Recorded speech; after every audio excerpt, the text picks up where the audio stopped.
walay babag sa reliyon, ang atong padakon mao ang relasyon ngadto sa Ginoo.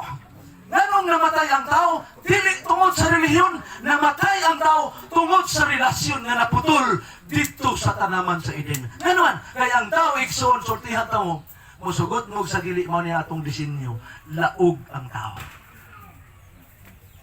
Amen? Kinsa may naidaghan yung kwarta diha ron? Dili tamang hatak ngayon. Kaya kung natay kwarta nga 50,000, ang atong problema 60,000. Muna atong design. Ngayon, paggawas na to diyan sa atong mama, ang atong gising dito line, oh hard, oh hard, oh hard. Kalisod, kapigado, kapait. Ngayon, madato ka, na'y problema. Mapobre ka, na'y problema. Unang kaniha, before ta nagsugod, akong giawit-awit ang kantang akong gihimo. 21:6 sa proverbio, ang tao sama lamang sa gabon. Kinabuhi, nining kalibutan, nag-atubang og daghang suliran, og ang pinaka kamatayon, dili ta mapugnan, kay kini ang atong padulungan. Amen? Amen. Munang si Brother Noel, kanang namatay ron sa layan, 53 pagkatuig, gahapon unta ang iyang birthday, wa gid siyang kaabot. Matod pa siyang asawa gabi, niingon lang akong bana, kaya maghilak, muna-una lang po ninyo, kay nakasiguro ko nga musunod na po unya mo. Kita ron din hing nagtambong, naglingkod, nagtindog, ako sigurado na agi musunod. Ang uban noingon nga, ayaw intawon og panunglubran. Mao na gid ni igsoon kay nadawat nato ang tunglo sukad pasta naman sa Eden. Hangtod sa atong kapanahonan. Og mao ni problema nga way doktor na nakaimbento ng tao di mamatay. Kay kung do naman masayop ang Biblia, 9:27 sa Hebrahanon, ginbutan sa Dios nga mamatay ang matag usa og tapos ni hukman siya sa Dios. Wa kay doktor di makaimbento ini. Kay ultimo doktor mamatay. Yang is kutiman kinapawan nami gilubong, human og lubong kay kubian man kay ko, manglili dayon ko sa mga lapida. Usa ka apelido akong napansin mga igsoon dito sa minteryo, dito sa lapida. Mao'y gitutukan ako. Ano man? Nalimtan akong pangalan, pero wala ko malimting apelido. Unsay apelido? Doktor. Itanaw na akong edad, 19 anyos, patay na. Doktor na gani yun, hindi lang sa profesyon, kundi sa apelido yun niya. Pero patay na. Munang karong buntag, kung magsubo man ta, alang sa pamilyang mano, akong kumari, magsubo ta nga dalang kalipay sa pagpasalamat sa Ginoo. Nga naman, kay si Pari Felix, 76 mga tuigan sa kinabuhi. Mga anak, kung mahilak man mo, iwan ang 22 di Sirinyas. Ayaw paghilak tungod sa namatay. Hinunua, maghilak ka sa ilabihan tungod sa kamingaw kaniya nga mugikan kay siya di na mubalik sa atong balay. Kana mo'y hinungdan. 16:20 sa Juan na ingon si Kristo, sultihan ka mo, din sa kalibutan ka mo, managhilak o managbinatay. Naman, kay panahon na dunay problema, muhilak ta, pero dunay mamatay, mauling panahon na, di ta kapugong magminatay gitagila. Karong buntag mga igsoon, agig paglaom before nato dalhon sa lugnanan, ang atong mahal nga igsoon, ang minsay nga akong dalhon, ako nang giuluhan o. Ang patay nga buhi o ang buhi nga patay. Tingali, maglibog ta, unsa man na siya, Brad? Nabaday buhi nga patay, unya na'y patay nga buhi. Yes. Kung inyong na-notice ikson sa Biblia, ang atong unang ginikanan, nakasala, gingnan sa Dios. Daon mo tanan din he. Pero sa ako naging ganiha, kay naalagi tayo kalaog. Si ayaw ning istunga, kay sa panahon hikap kung mukaon mo, maunay hinungdan nga kamo mamatay gayon. Unsay minsay sa kaaway, nga mawang yawa, sa dili kamo mamatay. Sa dihang mamatay na ang tao, nagwali si Pablo, nagwali ang mga tao sa Dios, nga ang namatay, mabanhaw, niingon na po ang mga papitat, walay pagkabanhaw. Di bali-bali, rakyot. Ang namatya na to, tungod ining bali, kanang balito. Bali og utok. Galasya 1:6, na himulong ko ninyo, kay kalit mong mi balitok, na tuslaing may balita, mi bali, tok, na bali ang utok. pag yun sa Diyos dili ang tao mikaon. Nga naman, kay naay master nagtudlo nga bali ang utok. Munang, nakaingon po siya teksog bali manabrat nga baday patay nga buhi na. Ang unang namatay, dili si Adan o si Eva. Kinsay nasayod, kinsay pinakaunang namatay. Si Abel. Before pag yun kang Kristo mga igsoon, kay bagong tugo naman si Kristo. Ang una yung namatay, human ang Diyos nagbaod sa tao. Dili si Adan o si Eva, si Abel. Ang gusto sa Diyos karong buntaga, may paglaom ta nga makaabil sa kamatayon ni Abel. Ngayon, si Abel patay na, pero hantod niyon, buhi pa.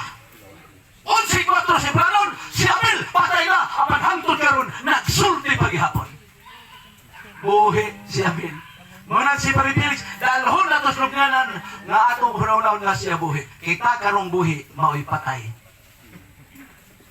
Unang Timoteo 5:6. Kay bisan kinsa nagpatuyang sa kalingawan sa kalibutan, patay na samtang buhi pa siya. Pangutana, kinsa may magpatuyang sa kalibutan, siya nga mopahuway dito sa sementeryo o kita karon nga mga buhi pa?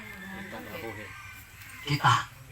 Unang kita mo'y problema igsoon, bantayanan. Kaya nga naman, ingon ang Amos 3:5, malitagan ba ang usa ka langgam kung way paon? Panan gyud igsoon kasagarang ipaon.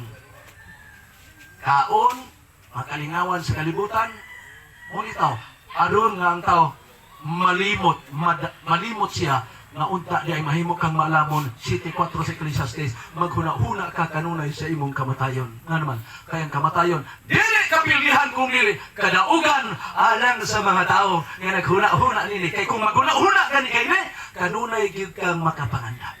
Amen? Muna ko itong labay gabi nga din himi. Unang Samuel 20, versikulo 3, ang kamatayon usara kalakang gikan sa atong gitindugan. Nakoy amigong pastor, nasahib siya dito banda sa Iloilo, kanang mga hilunggo maigsoon, matod pa niya, sa dihang miadto mi sementeryo kay maglubong. Ilang nakita ang signboard, kayang nabasa pagdayong sulod sementeryo.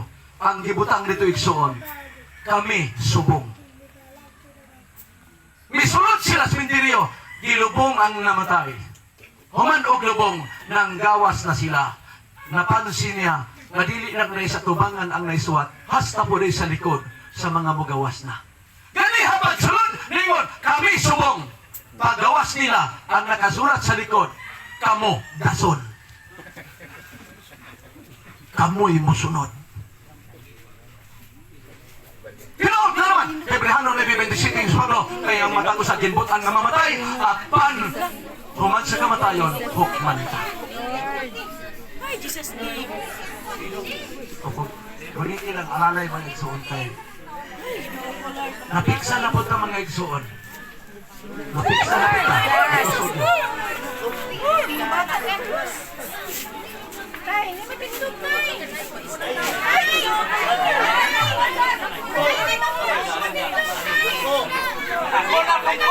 Lingkod lang, lingkod. Lingkod lang, lingkod.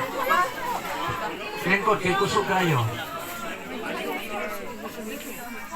Ano ang mga ilhanan, mga igsuon, nagapaila.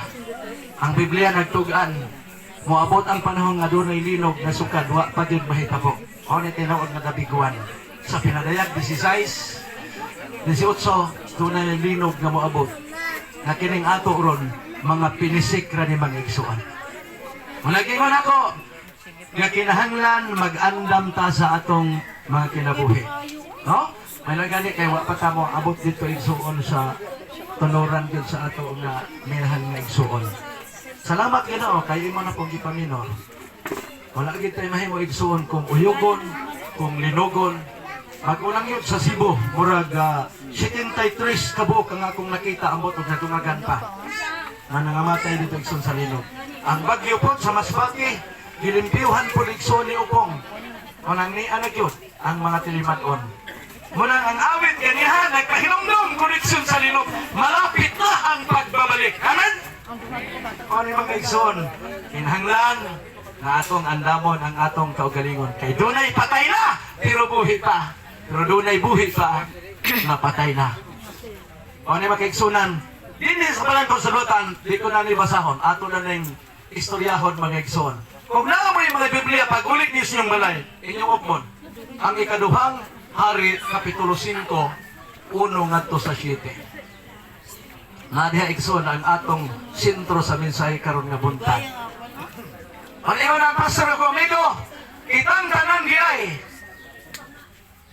Musunod pod ining namatay. Labi na ron, nanay mga bagyo, nanay mga linog. Kausa, ipangutan ako kay nakaagi magyukos bagyong Pablo Igsoon. Waman may magnahong buhi pamiron. Ipangutan ako, Brad, papilion ka, asa man ka, bagyo o linog. Ingon ako, sa among sitwasyon, sa among gipuyan, pilion akong maglinog naman, makalingkod kog duyan o kira. Pero ang bagyo nga mong nagiyan sa Pablo, nanghapa ni siyuta, kuy-kuyon gihapon, lubi, maigo sa sin ng lupad, putlon, mga igsoon sa sin. Kung ikaw tao, magagaw-lagaw, harbis ka. Ang linog, delikado po, naakas na kong building. Kaya sa Cebu, sa Bugo, mautoy na hitabo igsoon. Muna nga, ang atong kinabuhi, mahadlok mantang mamatay mga igsoon. Tungod kay nagunahuna ta, na kita igso mga buhi, dili gyud gusto na mamatay. Pero masugot sa dili igsoon, muadto gyud tatanan. Dinhay usa ka pastor matod pa nagwali sa igsoon, serbisyos na matyan, kunya kay last night man, pati kaghanang tao. Karon son pagkahuman nagmerinda na. Nahutdan sila baso mga kaigsunan. Karon ang pastor pag yung nagwali, mauiwa na baso. Kunya kay mumirinda man gyud pagkahuman. Wa na may baso. Pagtan-aw sa asawa, kayang bana may namatay. Yang gitan-aw si pastor wa man makainom. Sa pastor wa na kay baso. Sa sige lang, unya na lang ko. Sa uli, ikaw na nilaulahi. Sige